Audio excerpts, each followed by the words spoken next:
ಈ ಎಲ್ಲ B J ಪಿಯ ನಾಯಕರು ತಮ್ಮ ವ್ಯಕ್ತಿತ್ವದ ಮೂಲಕ ಬೆಳಗಾವಿ ಜಿಲ್ಲೆಯನ್ನು ಮರಳಿ ಪಡೆಯುವಂಥ ಸಾಹಸಕ್ಕೆ ಹೆಜ್ಜೆ ಇಡ್ತಾ ಇದ್ದಾರೆ.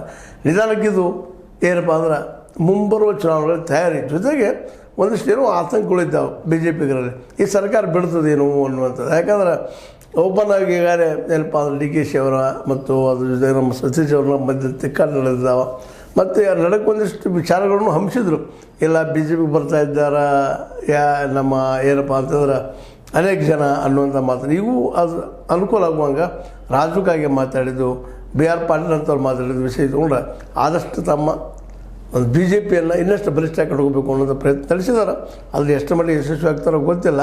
ಅದೇ ಕಾಲಕ್ಕೆ ನಮ್ಮ ಈ ಖಾಗೆ ಅವ್ರಿಗೆ ಒಂದು ಸ್ವಲ್ಪ ವ್ಯಂಗ್ಯ ಆಗಲಿ ನೋವಾಗಲಿ ಅಂತೇಳಿ ನಮ್ಮ ಅಭಯ್ ಪಾಟೀಲರು ಒಂದಿಷ್ಟೇ ಬಿ ಜೆ ಪಿಯಾಗ ಅಂದರೆ ಕಾಂಗ್ರೆಸ್ದಾಗ ದುಡ್ಡು ಕೊಡೋದು ಯಾವ ಕೆಲಸ ಆಗೋದಿಲ್ಲ ಅನ್ನುವಂಥ ಆರೋಪವನ್ನು ಮಾಡಿ ಇನ್ನಷ್ಟು ಅವ್ರು ಛೇಡಿಸಿ ಅವರು ಬಿ ಜೆ ಪಿ ಕಡೆ ಬರುವಂಥ ಒಂದು ವ್ಯವಸ್ಥೆಯನ್ನು ಪ್ಲ್ಯಾನ್ ಮಾಡ್ತಿದ್ದಾರೆ. ಒಟ್ಟಾರೆಯಾಗಿ ಬೆಳಗಾವಿ ಜಿಲ್ಲೆಯ ಬಿ ಜೆ ಪಿಯ ಕಾರ್ಯಕರ್ತರಾಗಿರ್ಬೋದು, ಶಾಸಕರಾಗಿರ್ಬೋದು, ಅದೇ ಕಾಲಕ್ಕೆ ಉಸ್ತುವಾರಿ ಹಿಂದೆ ಹದ್ದಂಥವ್ರಾಗಿರ್ಬೋದು, ಈಗಿರುವಂಥವ್ರಾಗಿರ್ಬೋದು, ಈಗಂತೀವಿ ಕಾಂಗ್ರೆಸ್ ಅದ ಆ ಮಧ್ಯಾರ ಅವರೆಲ್ಲರೂ ಒಟ್ಟುಗೂಡಿಕೊಂಡ ಬೆಳಗಾವಿನ ತಮ್ಮ ಸುಪ್ಪತ್ತಿ ಮತ್ತು ಮರಳಿ ತೋರ್ಬೇಕಂತ ಶತಪ್ರಯತ್ನವನ್ನು ಮಾಡ್ತಾಯಿದ್ದಾರೆ. ಮತ್ತು ತಪ್ಪು ಅಂತಲ್ಲ, ಅದು ಅವ್ರ ಪಾರ್ಟಿ ಇರೋದು ಅದಕ್ಕೆ ರಾಜಕೀಯಕ್ಕಾಗಿ. ಆ ದಿಸೆಯಲ್ಲಿ ಈ ಎಲ್ಲ ಸಿಟಿ ರವಿ, ಯರಣ್ಣ ಕಡಾಡಿ, ಅಭಯ್ ಪಾಟೀಲ್, ಜಗದೀಶ್ ಶೆಟ್ಟರ್ ಅವರಂಥ ಎಲ್ಲ ನಾಯಕರು ಇವತ್ತು ಇವರ ಮಾತುಗಳಿಗೆ ತಡೆ ಒಡ್ಡುವ ಸಲುವಾಗಿ ಅವ್ರು ತಮ್ಮದೇ ಅಂತ ವಿಚಾರ ಮಾಡ್ತಾಯಿದ್ದಾರೆ. ಮತ್ತು ಅದಕ್ಕೆ